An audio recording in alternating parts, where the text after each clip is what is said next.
कंपनियों के शेयर गिराकर कैसे अरबों कमाती है हिंडनबर्ग रिसर्च।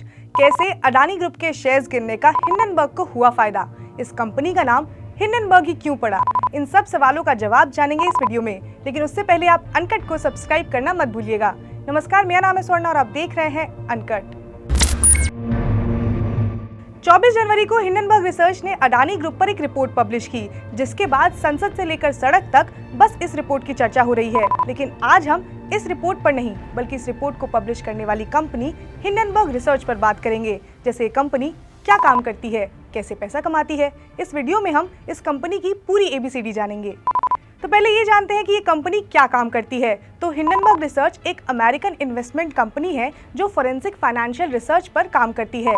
हिंडनबर्ग रिसर्च की वेबसाइट की माने तो ये कंपनी इन्वेस्टमेंट, इक्विटी, क्रेडिट और डेरिवेटिव्स की स्टडी करती है और शेयर मार्केट की बारीकियों को एनालिसिस करके कई सोर्सेज की हेल्प से किसी कंपनी में हो रही धोखाधड़ी को सबके सामने लेकर आती है।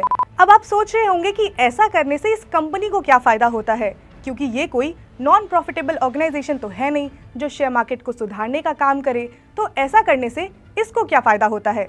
तो रिपोर्ट्स की माने तो हिंडनबर्ग रिसर्च एक शॉर्ट सेलर है। नहीं समझ आया? कोई बात नहीं, आपको समझाते हैं। तो शेयर मार्केट में दो तरह के इन्वेस्टर्स होते हैं, बुल एंड बियर। किसी भी शेयर को कम दाम पर खरीद कर उसे ज्यादा में बेचना प्रॉफिट माना जाता है और मार्केट की भाषा में से लॉन्ग पोजीशन बोलते हैं। इन्वेस्टर्स ऐसा तब करते हैं जब मार्केट में तेजी आने का प्रेडिक्शन किया जाता है और ऐसे इन्वेस्टर्स को बुल कहा जाता है। सिमिलरली, जब मार्केट में मंदी आने की आशंका होती है तब इन्वेस्टर्स शॉर्ट सेलिंग का काम करते हैं, इसे बियर कहा जाता है। अभी भी शॉर्ट सेलिंग आपको सही ढंग से समझ नहीं आई होगी, कोई बात नहीं। एक्चुअली शॉर्ट सेलर उसे कहते हैं जो अपने पास शेयर न होते हुए भी इन्हें बेचता है। अब आप सोच रहे होंगे कि ऐसा कैसे किया जा सकता है, तो इसे मैं एग्जाम्पल से समझाती हूँ।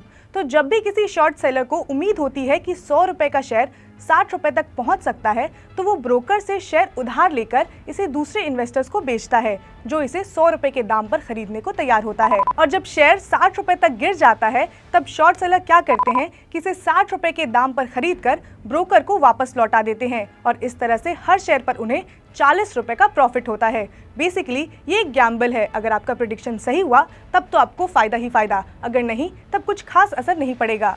यही काम करने का आरोप हिंडनबर्ग पर भी लगता आया है और कहा जाता है कि हिंडनबर्ग भी कंपनी के शेयर गिरा के ऐसे ही प्रॉफिट कमाती है। अब जानते हैं कि इस कंपनी के पीछे है कौन। तो हिंडनबर्ग रिसर्च की स्थापना 2017 में नेथन एंडरसन ने की थी। यूनिवर्सिटी ऑफ कनेक्टिकट से इंटरनेशनल बिजनेस में ग्रेजुएशन डिग्री प्राप्त करने वाले एंडरसन ने एक data company FactSet research system से अपने करियर की शुरुआत की थी। यहाँ उनका काम इन्वेस्टमेंट मैनेजमेंट कंपनियों से रिलेटेड था। फिर उन्होंने साल 2017 में अपनी short selling firm Hindenburg research को शुरू किया। अब तक ये रिसर्च फर्म लगभग 16 कंपनियों में कथित गड़बड़ी से संबंधित बड़े खुलासे कर चुकी है और इसकी वजह से उन कंपनियों को कई बिलियंस का नुकसान भी हुआ है। खैर, इसकी रिपोर्ट कितनी सही होती है, इस पर अभी भी एक क्वेश्चन मार्क है। अब आप सोच रहे होंगे कि इसका नाम हिंडनबर्ग ही क्यों पड़ा। तो दरअसल हिंडनबर्ग एक दर्दनाक हादसा था जिस पर कंपनी का नाम रखा गया। 6 मई 1937 को अमेरिका के मैनचेस्टर के पास हिंडनबर्ग नाम का एक जर्मन एयरशिप उड़ान भरते वक्त हवा में ही क्रैश हो गया था। ये हादसा इतना भयानक था कि इसमें 30 से ज्यादा लोगों की मौत हो गई थी और इसी इंसिडेंट पर ये नाम रखा गया। इस नाम के पीछे का मकसद था कि हिंडनबर्ग की तरह ही शेयर मार्केट में लाभ कमाने के लिए होने वाली गड़बड़ियों पर नजर रखकर पोल खोलना, जिससे शेयर मार्केट में घोटालों के कारण होने वाले क्रैश को रोका जा सके। तो अब आपको समझ में आ ही गया होगा कि आखिर कैसे कंपनियों के शेयर गिराकर अरबों कमाती है हिंडनबर्ग रिसर्च। अगर आपको ये वीडियो पसंद आई हो तो लाइक करें, शेयर करें और अनकट को सब्सक्राइब करना मत भूलिएगा।